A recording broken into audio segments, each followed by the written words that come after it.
కొత్తగా దేవుని సన్నిధికి వచ్చేవారా? ఏమండి కొంత అనుభవం కలిగిన వారా?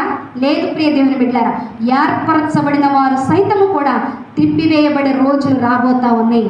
ఆ భయంకరమైనటువంటి దినాలు రాకముందే సత్యాన్ని గ్రహించుకుందామండి. వినటం కాదు, విన్నదాన్ని మనం ఏం చేయాలి? గ్రహించాలి.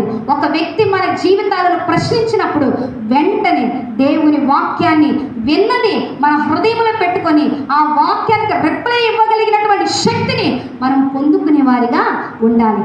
450 మంది ఒక ప్రక్కన నిలబడితే దేవుని సేవకుడిగా ఏలియా గారు రోషము కలిగి ఒక ప్రక్కన నిలబడ్డారు. ప్రియ దేవుని బిడ్డలారా, నేను ఒక మాట చెప్పనా? ఈ రోజున క్రైస్తవ్యం ఎలా ఉందంటే లోకం ఎటుపోతే అటుపోతా ఉంది.